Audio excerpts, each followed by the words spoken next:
So how does this sound to you? Getting $500 a month, no strings attached? It's an idea known as guaranteed basic income. Stockton, California made headlines for becoming the first city in the U.S. to test out the idea.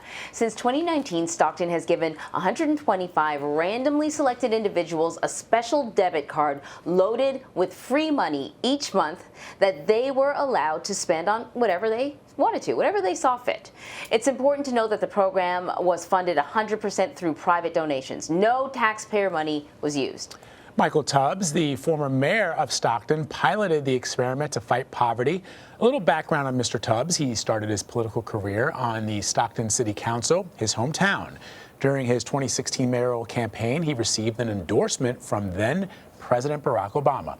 Once elected, he became the city's youngest and first black mayor. He rose to political stardom for his progressive policies like universal basic income and became the focus of an HBO documentary called Stockton on My Mind. Oh, and by the way, this all happened before he turned 30.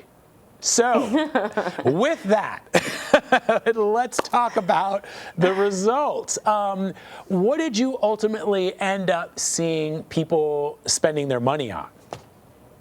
So 99% of all the dollars spent were spent on literal necessities, on food, on utilities, on transportation, on tutoring for children. We saw that all these lies that people were saying about what would happen, that people would spend money on drugs and alcohol, were just not true. That the vast majority of people make decisions like us because we're all people. And folks, particularly folks who are one paycheck away, like half of Americans, from one $500 emergency, eating everything, know how to spend money on necessities. And the issue isn't that people don't know how to manage money, it's that people don't have enough money to manage. And you actually found that people who received the $500 a month were actually more likely to find a full-time job. Why do you think that is? Well, first, I am so proud of that stat, so I'm just going to reiterate that. People who received the $500 were more likely to work, more likely to find a full-time job, almost double likely than those who didn't. And I think that's because economic insecurity is so expensive, and that if you work a part-time job, to take time off to interview for a full-time job you may qualify for, that costs money. And if you live paycheck to paycheck, you cannot even afford even a $200, $300 risk, or the need to buy clothes for interviews, or the need to pay for childcare, or the need to pay for reliable transportation and get your car fixed. There's all these little things that become magnified when you don't have a lot of money that make poverty and economic security almost a trap. And that's why guaranteed income is so important. It's not a crutch, but rather it's a ladder to opportunity. And I'm glad my good folks in Stockton showed that. So, Michael, the recipients of this experiment received money during the coronavirus pandemic. I'm sure that was a huge relief for them. What are some of your favorite stories of success from the program?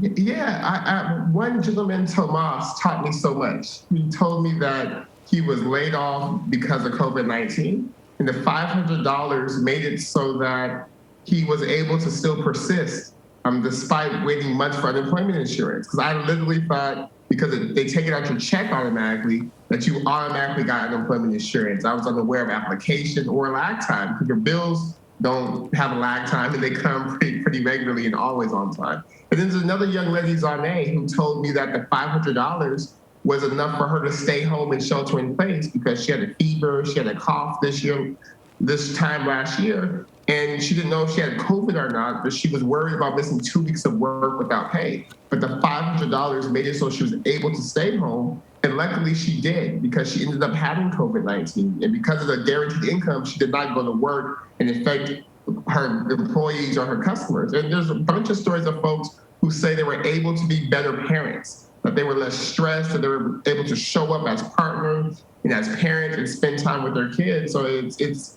for me, it's tragic, though, that it took a philanthropy, a funder to fund a pilot that really changed people's lives, and it absolutely needs to be a policy. I remember listening to a podcast, it might have been like a few years ago, where they were talking about this concept of a basic income. And one of the things that they said was, throughout history, often many of our scientific breakthroughs came at the hands of people that would be called men and women of leisure. They had wealth, so they didn't have to worry about feeding themselves, and so as a result could pursue their passions, and we all benefited from that. Yet there's still this idea that if you give people money, they will become lazy, that they wouldn't be lazy before, but suddenly they would be lazy if you gave them a handout as opposed to a hand up. I'm wondering if any of your critics have reacted to the findings now that this experiment is, divulging sort of the outcome. Well, what's tragic is that we know that data does not inform our political decision making. We have action on guns, climate change, et cetera.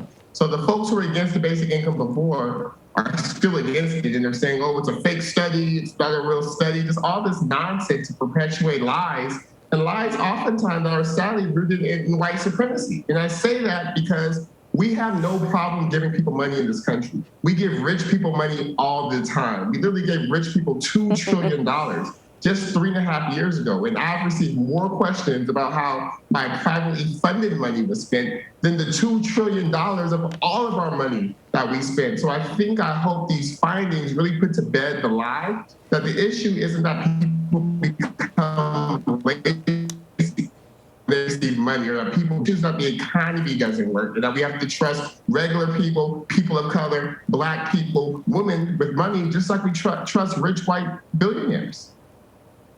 So are there any plans to expand this program to other cities? Yeah, so I started a group called Mayors for a Guaranteed Income.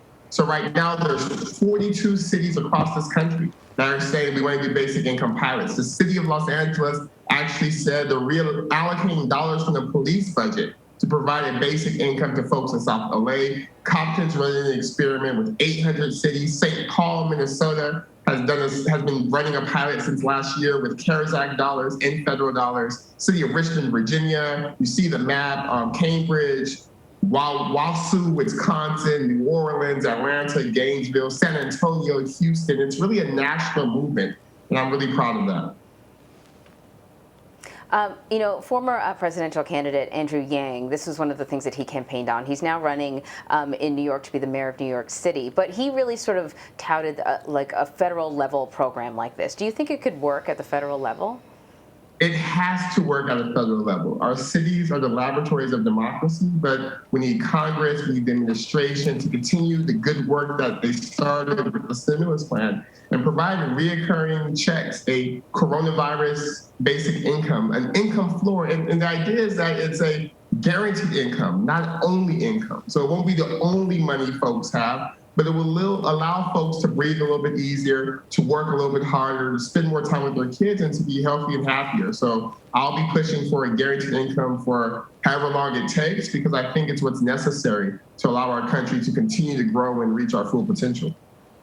So, Michael, let's switch gears a bit and talk about your recent re-election bid in which you lost for the mayor of Stockton, which turned out to be a big shock for Democrats. Some have linked your loss to a website known as the 209 Times. For those who don't know, 209 is the area code for Stockton. The site is described by one paper as, quote, a misinformation machine. Talk to us about the role it played in the election and how you feel it presents a danger to our democracy. Well, you set me up with that kind introduction and then this tough question. But to answer your question, disinformation absolutely played a role. And I think the best example is what we saw 2 nights ago with Princess Meghan, where she talked about how all these lies that were unfounded, people just believed, and the media, the tablets were spinning it. And that's because we know that disinformation isn't new. Racism and white supremacy are 2 of the biggest disinformation campaigns of all time. And we know that now with social media, people could post lies. So in the case of Stockton, it was, despite the fact the city had a $13 million surplus, it was named the 2nd most fiscally healthy city in the state of California under my leadership, people were told that Michael Tubbs was stealing money, that Michael Tubbs was corrupt, which fits into with racist tropes of who Black people are and how we operate. There was also statements like Michael Tubbs doesn't work. Michael Tubbs is too big for his britches, i.e. Michael Tubbs is uppity. So I wish I had known more about how social media and algorithms and disinformation work, but now I'm clear-eyed on the issue, and we have to hold social media sites, nefarious actors to account, because we can't have a democracy when people live in fundamentally different realities, when facts don't matter, and when folks are fed poison that feeds into, again, existing biases that do nothing but separate us rather than bring us together to solve the very important issues we face as a country. Okay, Mr. Tubbs, I will push back a little bit and I'll say, well, you know, you have this very successful $500 basic income program. You were the mayor. You know, if you want to hold a press conference, you can. President Obama loved you. Why do you think it was so challenging then to get over this misinformation machine? I think part of it was that Stockton's a news desert. We're a city of 315,000 people. There is one newspaper. So that's an issue. We don't have our own media outlets. Our media outlets we share with Sacramento. That's another issue. And we did all the things we're supposed to do. I mean, there's an hour and 25-minute documentary on HBO that talks about all the work we did in Stockton. We were in the news every single day. We were doing press conferences on coronavirus every single day. What we weren't doing is going into comment sections or posting memes. And I don't know of any model of any elected official that's been able to withstand not a 4-month, but a 4-year disinformation campaign, utilizing psych ops and other things to really target folks who are most likely to believe that government is corrupt, who are most likely to believe, again, that Black people are criminal, likely to believe that despite progress not being perfection, that everything's doomed, nothing works, no one cares. So unfortunately, the traditional ways didn't work. And that's why I'm excited for what I've learned to help other elected officials, help our government really understand what does it take to impact and combat disinformation, particularly when we're talking about the need for folks to get the COVID vaccination, particularly when we talk about the need for action on climate change. So no, absolutely. I thought being on the news like this would work. And unfortunately, in my case, it didn't. So the question has to be asked, Michael, what is next for you? I am so excited. My wife has a book out called The Three Mothers. So I am her unpaid PR intern. Three Mothers book right behind me here. We're having another son or a child, don't know the gender yet, in the summer. So I'll be a parent. Running Marriage for Guaranteed Income. We're making an announcement tomorrow about some other opportunities. So I'll continue working on these issues because I think for me, being the mayor was about the verb versus the noun, and it wasn't about the title. It was about doing stuff. So I'll continue to fight and push for a country that has more opportunity for all people, and I'll continue to speak about the tough issues and what we need to do together to really combat those. All right. Michael Tubbs, thank you very much, sir. Appreciate it. Thank you guys for having me.